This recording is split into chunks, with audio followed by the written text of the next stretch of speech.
జిల్లా కోరుట్ల నియోజకవర్గం కోరుట్ల పట్టణంలో విశ్వబ్రాహ్మణ సంఘం ఆధ్వర్యంలో మంత్రి కేటీఆర్ దిష్టి బొమ్మను దానం చేశారు. ఈ సందర్భంగా విశ్వబ్రాహ్మణ సంఘం నాయకులు మాట్లాడుతూ మంత్రి కేటీఆర్ చేసిన అనుచిత వ్యాఖ్యలను వెనక్కి తీసుకొని విశ్వబ్రాహ్మణ కులానికి క్షమాపణ చెప్పాలని వారు డిమాండ్ చేశారు.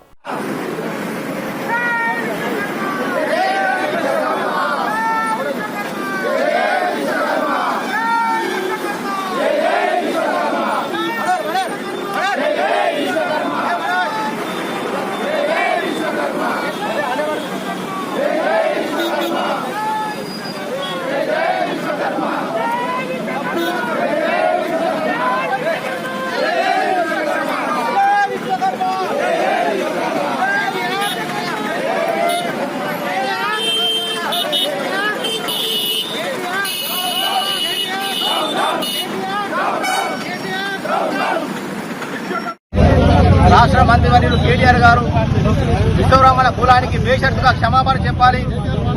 విశ్వబ్రాహ్మణులను ఆచారి, పప్పుచారి, బొంగు అని అసభ్య పదార్థాలతో దూషించినందుకు వెంటనే క్షమాపణ చెప్పాలి.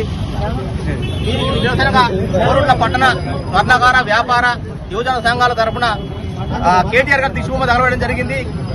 వెంటనే కేటీఆర్ గారు క్షమాపణ చెప్పి ప్రొఫెసర్ జయశంకర్ గారి క్షమాపణ చెప్పాలని మేము ఈ సందర్భంగా డిమాండ్ చేస్తున్నాం.